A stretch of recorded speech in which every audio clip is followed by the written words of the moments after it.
Hey, Brian from Fat Bike Hunter here. Hey, I ran into a problem. I've got two e-bikes, they're about 85 pounds each, and my old bike rack, which held the bikes linear, started to bend the tubing. And so I needed to look for a more of a e-bike weighted capacity bike rack.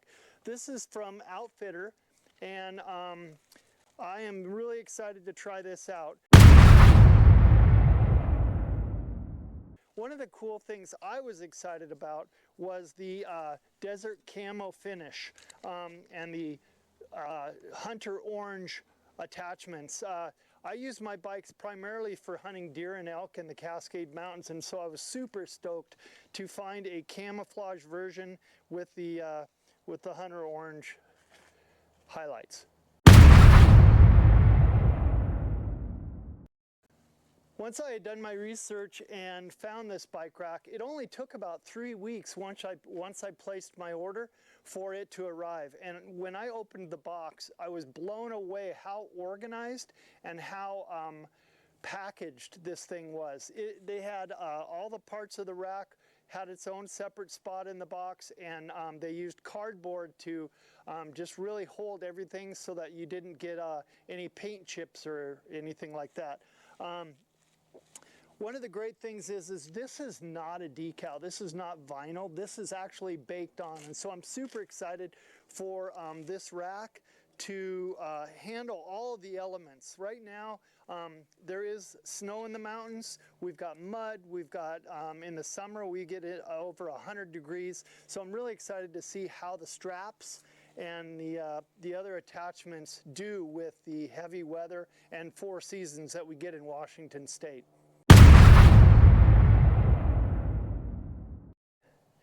Now, one of the things that really pulled me into this young electric bike rack from OUTFITR was that it has a 200-pound capacity. So with my bikes being 85 pounds each, it should be plenty of rack to hold these very securely, as you can see.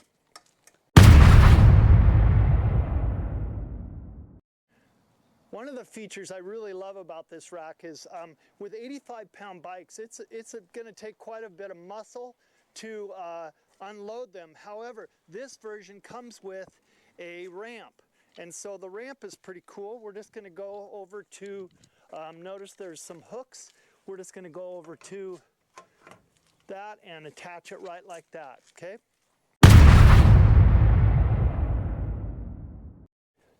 So after hooking up the ramp, all I need to do is go to my ratchet straps, pull them through,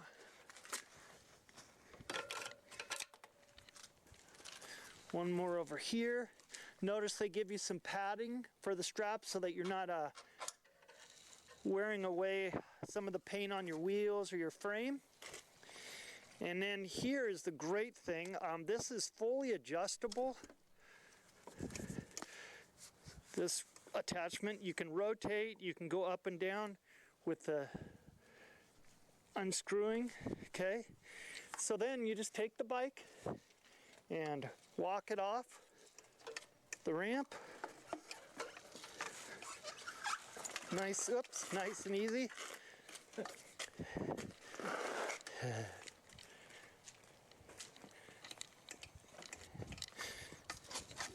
Set this down for the next one.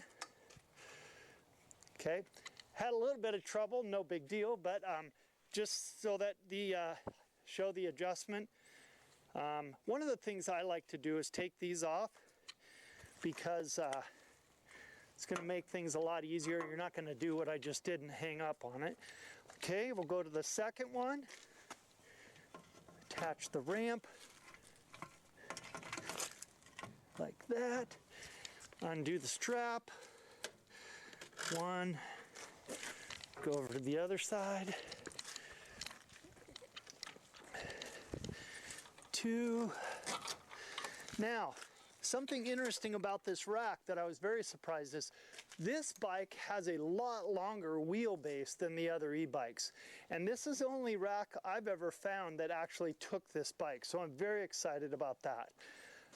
Go over and disconnect this, and we'll wheel it off.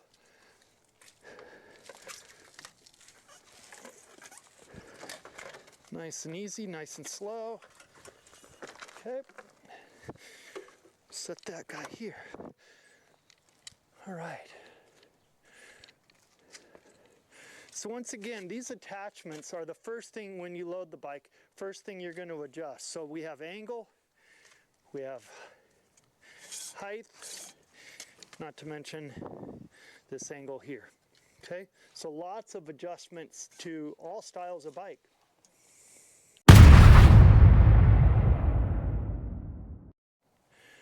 Okay, one of the other nice things is this bike rack is primarily aluminum, okay, other than some of the supports, obviously, for strength. But everything's aluminum, so it's about 1/3 of the weight of most other racks that are hitch mount, okay? So that's kind of nice. It comes with a 1-year warranty, which is pretty good, and let me put this back on. The other nice thing is, if you pull this pin, it folds up real nice. Okay.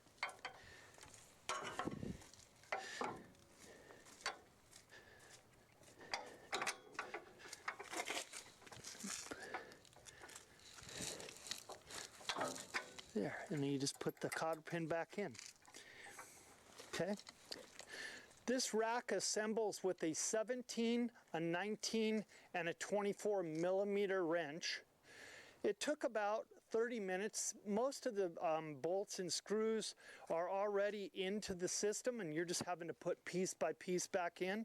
But it was pretty easy to do. I do recommend on the mount down here that goes into the trailer hitch, I do recommend, it's a 24 millimeter bolt, but I do recommend maybe getting a socket because it's really hard to get an open-end wrench, or what in the directions they call it a monkey wrench. Hard to get it in there and have clearance for your hand. It would take forever. So a 24 millimeter socket, I think it's also a 15/16 inch socket would be super helpful.